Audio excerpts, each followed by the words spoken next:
Good evening, I'm Nima Rajan, and this is Forum Daily for Monday, April 4th. We start tonight's cast with a new national survey that suggests Canadians are becoming more divided. Just over 1,000 people were polled, with 75% saying they believe society has become more polarizing. Asked about what divides Canadians the most, the COVID-19 pandemic and the recent federal election were at the top of the list. When it comes to uniting Canadians, respondents say international aid and increasing ethnic diversity has brought them together. All right, moving to another recent study by the Bank of Canada. Its latest Business Outlook survey finds Canadian companies expect it will take 3 years for inflation to reach the central bank's target of 2%. The survey also revealed that the number of businesses navigating supply chain challenges is at a record high. Approximately half of the Canadian businesses surveyed also expect to face upward cost pressures, which are tied to higher energy and commodity prices due to the war in Ukraine. The study conducted in March also found that Canadian companies expect strong sales growth this year, but at a more moderate pace compared to last year. All right, well, meanwhile, the NDP is watching to see that spending pledges made in a deal with the Liberals are honored in this week's federal budget. Finance spokesman Daniel Blakey says the New Democrats want to see indications that the Liberals are moving on pledges in the deal. This includes a $500 one-time top-up to the Canada Housing Benefit and funding for dental care for low-income families.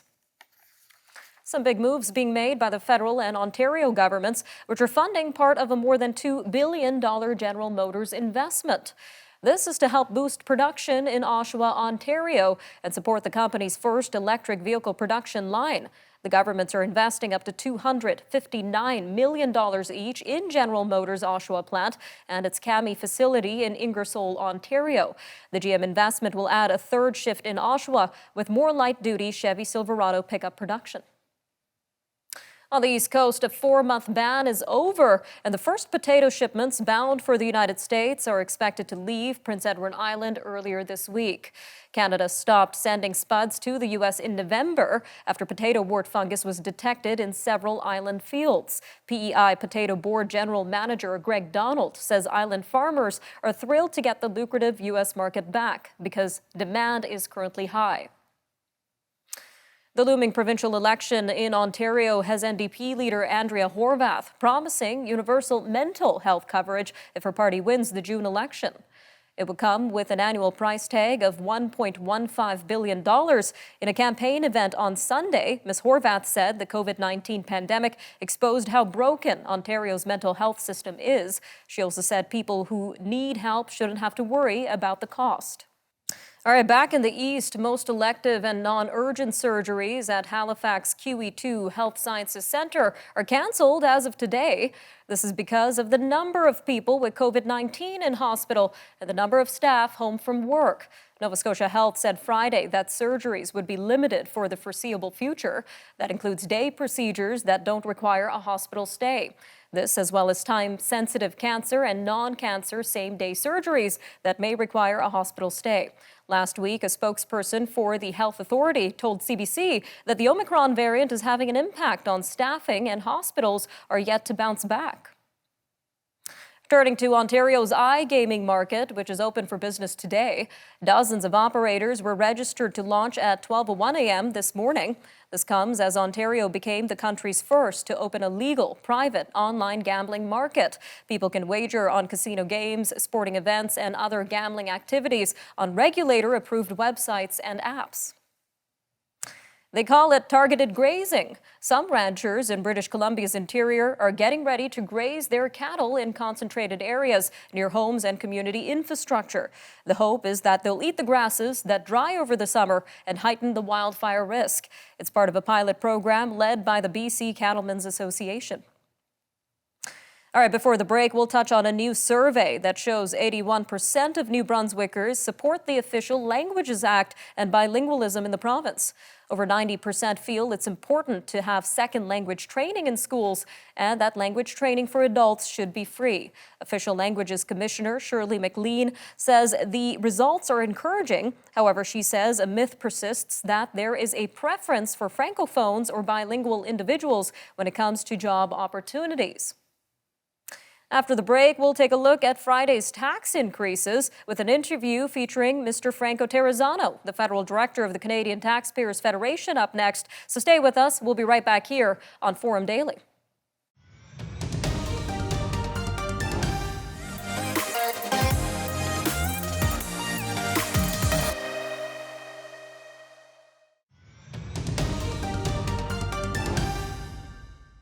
A Saskatchewan farmer says that he stockpiled fuel weeks ago to prepare for the federal carbon tax increase, which took effect on Friday. While farm fuel is exempt from the carbon tax, Dixon Delorme says producers pay it in other ways. This through the costs of heating, grain drying, and fuels to transport products to market. The carbon tax is not the only tax that rose on Friday. Excise duty on alcohol also rose. And industry representatives say craft producers need relief from excise duties for beer, cider, spirits, and malt liquor. Well, joining us now to discuss these rising tax rates is Franco Terrazzano, Federal Director of the Canadian Taxpayers Federation. Sir, welcome back to Forum Daily. So let's start by going over these new taxes that were introduced on Friday and how they will impact Canadians. It's going to increase the cost of living while Canadians are already dealing with 3 decades high inflation. You have carbon tax up, booze taxes up, MP pay up. That all happened on Friday, April 1. So it may sound like a cruel April Fool's joke on taxpayers, but really it lands like a slap in the face to know that our politicians are reaching deeper into our pockets while they continue to pad their own pockets with higher pay. So how would this federal carbon tax translate to prices at the pumps? It's going to raise the price at the pumps to about 11 cents per liter of gasoline and to about 13 cents per liter of diesel, which means that every time that your family fuels up your minivan, it's going to cost you about $8.40 just in carbon tax, let alone the price of the fuel. But unfortunately, the Trudeau government wants to continue to raise and raise and raise its carbon tax all the way up to nearly 40 cents per liter of gasoline by 2030. And in our introduction, we mentioned the experiences of one Saskatchewan farmer with this carbon tax. So let's take a deeper look at this and how carbon taxes could impact the industry and agriculture.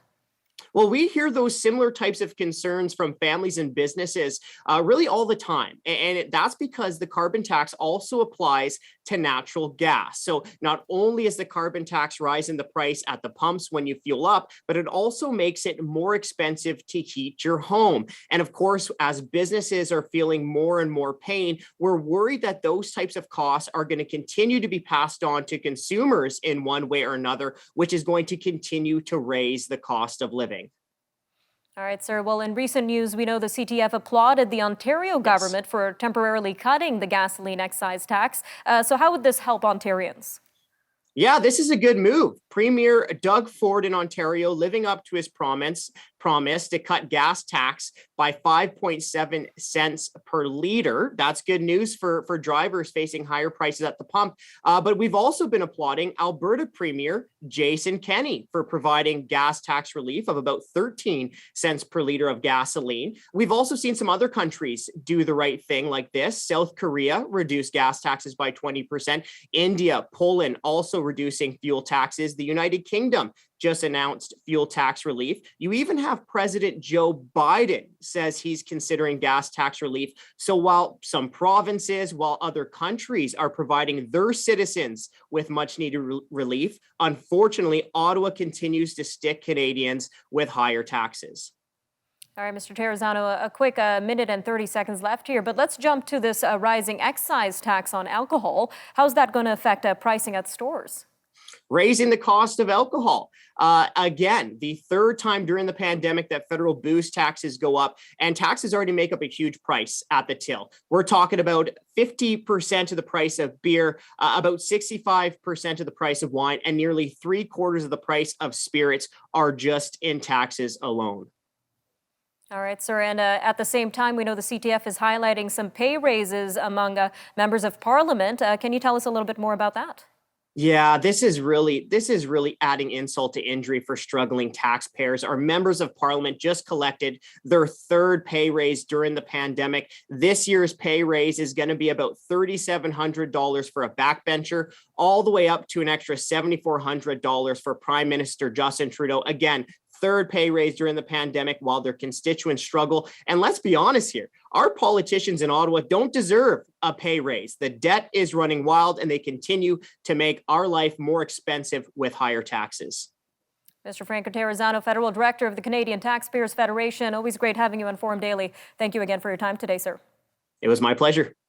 All right, we'll be right back after a short break. But when we return, we'll be examining the plight surrounding the families of Afghan interpreters that are still trapped in the Taliban-run country. While hundreds of family members of interpreters have applied for Canada's special immigration program, they say that none have made it to Canada so far. With us to discuss this issue is New Democrat MP for Vancouver East, Jenny Kwan, right after the break. And of course, more news to follow after that. So stay tuned here on Forum Daily.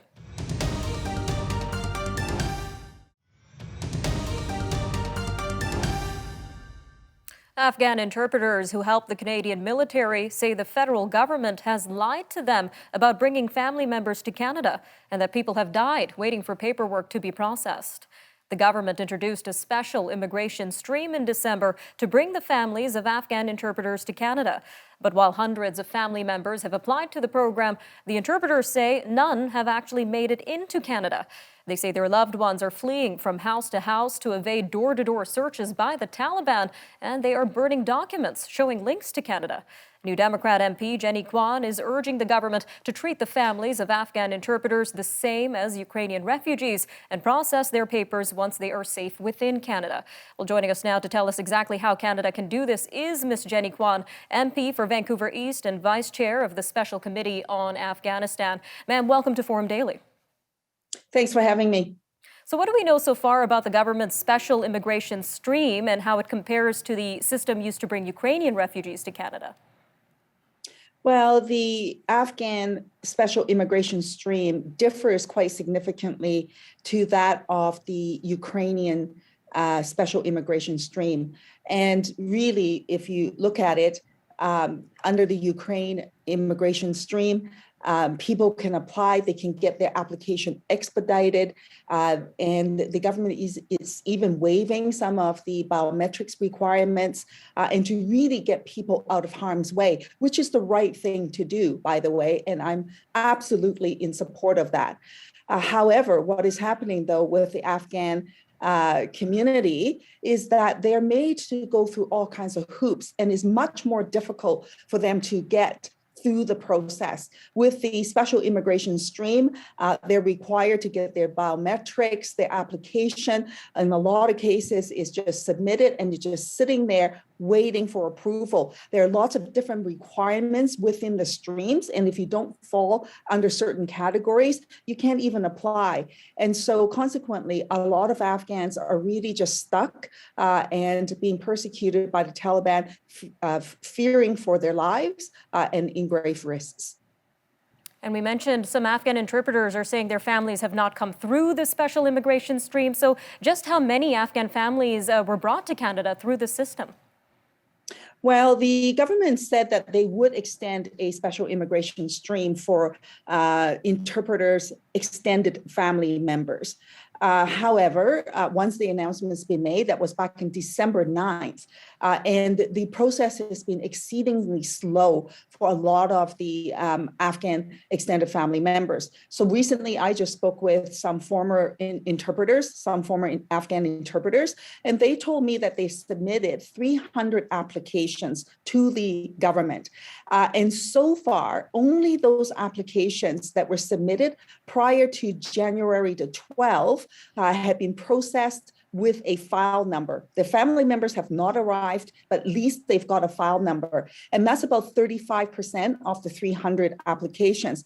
The rest of them, they have not even received an application number. So people are very, very worried about it. And with each day in terms of the delay of people getting out of harm's way means that their family members are in jeopardy and their lives are at risk. And at the same time, we've recently learned that over 3,000 Ukrainian nationals have arrived in Canada just between February 21st and March 13th, according to the CBSA. You're saying that we should switch the system for Afghan interpreters so that they can come the same as Ukrainian refugees. What would this look like? Well, I'm saying that the government should absolutely apply the special immigration measures that were afforded to Ukrainian nationals to Afghans as well. And what that means is that the government would issue special visas, if you will. And in this instance, for the Afghans, it will be temporary residence permit for Afghans.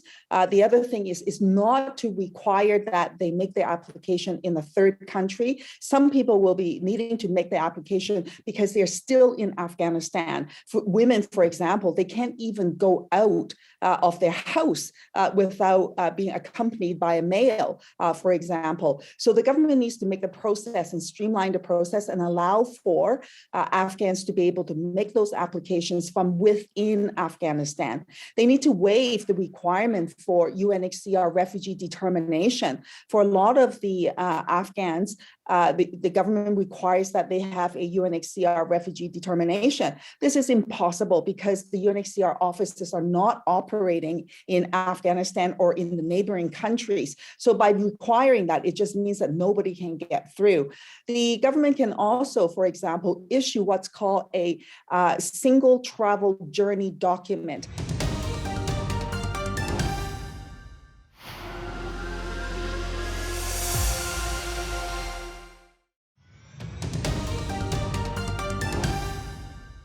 Russia is facing a fresh wave of condemnation after evidence emerged of what appeared to be deliberate killings of civilians in Ukraine. European allies were united in outrage, but appeared split on how to respond. Poland angrily singled out France and Germany for not taking more strident action, and it urged Europe to quickly wean itself off Russian energy. Berlin said it would take a longer-term approach. U.S. President Joe Biden called them war crimes, but not genocide, and promised more economic sanctions. Ukrainian officials said the bodies of 410 civilians were found in towns around the capital that were recaptured from Russian forces in recent days. Meanwhile, the United Nations top human rights official is calling for independent and effective investigations into what happened in the Ukrainian town of Bucha. High Commissioner for Human Rights Michelle Bachelet says reports emerging from Bucha and other areas raise serious and disturbing questions about breaches of international humanitarian law and violations of international human rights law. Back in Canada, the House of Commons unanimously adopted a motion to condemn crimes against humanity and war crimes by Russian forces in Ukraine. All right, well, all of this comes as a new report from the UN's top body of climate scientists is warning that temperatures will go beyond a key danger point.